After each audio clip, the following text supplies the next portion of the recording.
जय हरी. एकादश स्कंध भाग 60. आपण पाहतोय की साधकाने सद्गुणांची जोपासना करावी याबद्दल नाथ महाराज आपल्याला सांगत आहेत. 14 सद्गुण सांगितले. त्यापैकी आपण सत्संग, नम्रता, दया, मैत्री, श्रद्धा, शुचिरभूतपणा, तप, तितिक्षा, मौन, स्वाध्याय यांचा विचार केला. आता आर्जव. यामध्ये नाथ महाराज सांगतात, सगळ्या जीवांना जसं जिवंतपण प्रिय असतं किंवा एखाद्या वस्त्रामध्ये त्यातील तंतू अविरोधाने राहतात किंवा साखरेचं इंद्रावण म्हणजे कडू फळ केलं तरी ते गोडच असतं, त्याचप्रमाणे आपल्याशी वाकडं वागणाऱ्या लोकांना साधक सरळ स्वभावानं रंजवितो, म्हणजे त्यांच्याशी चांगलाच वागतो. वाकड्या स्वभावाचे लोक पाहूनही त्याची मनोवृत्ती पालटत नाही. कुणालाही तो हीन समजत नाही. सर्वांचा जणू काय जिवलग मित्रच बनतो. आता मंबाजींनी तुकाराम महाराजांना इतका त्रास दिला, मारलं, पण शेवटी मंबाजीला तुकाराम महाराज काय म्हणतात, बाबा रे, मारून मारून तुझे हात दुखत आहेत का? कारण का तर तो जरी वाकडा होता, तो जरी वाईट वागला, तरी तुकाराम महाराजांनी मात्र आपल्या स्वभावामध्ये अजिबात बदल होऊ दिला नाही. आपली मनोवृत्ती अजिबात पालटू दिली नाही. आणि हा साधक सर्वांचा जणू काय जिवलग मित्रच बनतो. चंद्राची कोर वाकडी दिसली तरी तिच्यातलं अमृत काही वाकडं होत नाही, तसा तो साधक सर्वांशी गोड वागतो. प्रत्येकाशी जशी काय त्याची जुनी ओळख असते अशा पद्धतीने. आता याला उदाहरण नाथ महाराज देतात की लोखंडाची ऐरण तापलेल्या लोखंडाला आधार देत वरून घणाचे घाव घेते. लोखंडाच्या सांडसात लोखंड धरून ठेवतात, अशा रीतीनं लोखंडच लोखंडाला आप्त होऊन राहतं. त्याप्रमाणे या साधकाला सारीच आपली वाटतात आणि हा त्याचा स्वभाव बनतो. त्याला आर्जव म्हणतात. आर्जव अंगी येणं हे गुरुकृपेचं अपूर्व चिन्ह आहे. यानंतर सांगतात 12वा सद्गुण तो ब्रह्मचर्य. मदनाचा मार मोठा कठीण आहे. मोठमोठ्यांना त्यांना आपलं दास करून सोडलेलं आहे.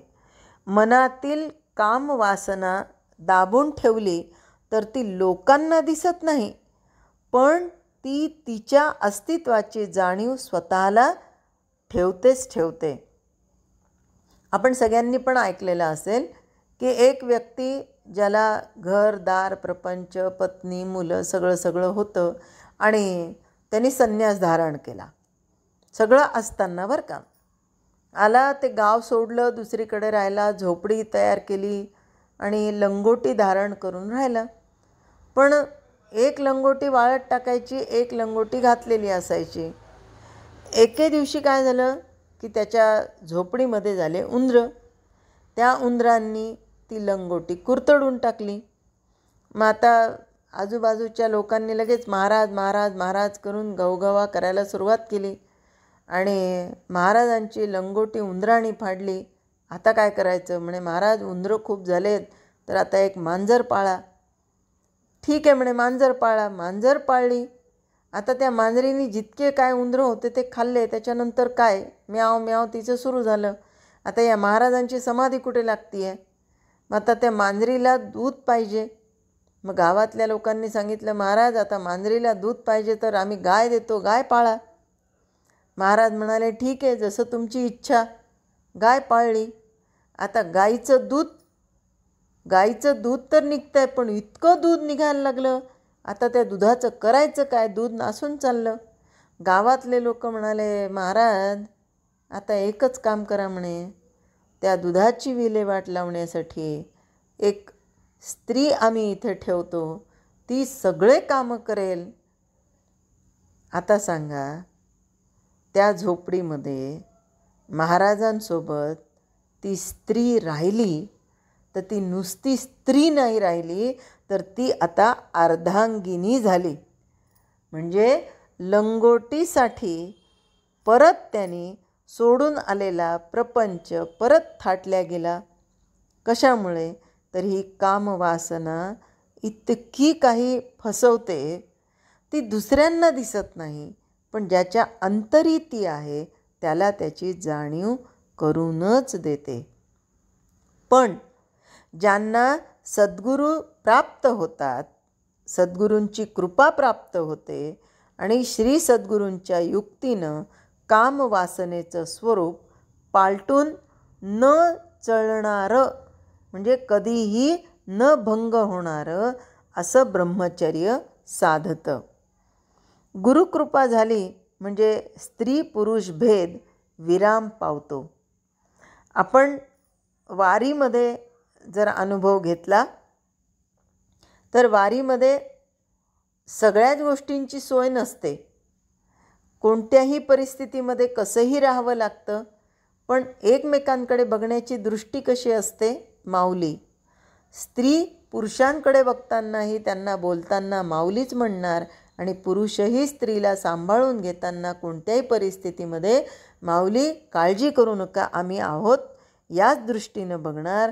म्हणजेच गुरुकृपा झालेली असते, म्हणूनच हे सगळेजण वारीमध्ये जातात.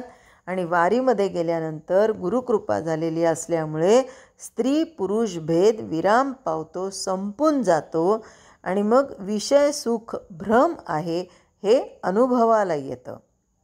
स्त्री पुरुष युतीमध्ये परमानंदाची किंचित गोडी चाखायला मिळते, पण ती परावलंबी असल्यानं, तशीच तात्पुरती असल्यानं शहाणे साधक त्याशिवाय परमानंद मिळवण्याचा अभ्यास करतात. आता समजा साखरेचं नारळ बनवलं, तर त्यामध्ये कवटी, खोबरं सगळं साखरमयच असतं. पक्वान्नांचे अनेक प्रकार केले तरी त्यातील मुख्य गोडी गुळामुळेच असते. त्याचप्रमाणे सगळ्या दृश्यांमधून मिळणाऱ्या सुखाचं मूळ एका परमानंदातच आहे, ही गोष्ट विसरून वेडे लोक दृश्याच्याच नादी लागतात. मूळ आत्मानंदाची गोडी दृश्यात पसरली, भ्रमानं दृश्याची आसक्ती उत्पन्न झाली. पसरलेली जीवाची सारी आवड आत्मस्वरूपाच्या ठिकाणी पुन्हा केंद्रित करणं ही गुरुकृपेची खरी करामत आहे. त्यामुळं खऱ्या साधकाला दृश्याची आसक्ती नसते. स्त्री आणि पुरुष सर्वांचा आत्मा एकच असल्याने, त्याचा आनंद भोगल्याने तो स्त्री भोगापासून निवृत्त होतो. त्याला अभंग ब्रह्मचर्य लाभतं. शुकमहामुनी 16 वर्षाचे उघडेच पळाले. आता जन्म झाल्या झाल्या कोणते काही वस्त्र धारण केलेले नसतातच, तर त्या याच्यामध्ये ते तसं पाहिलं तर तारुण्यामध्येच होते. आणि त्यांचे पिता वेदव्यास त्यांच्या मागे पळत होते, हे शुका हे शुका.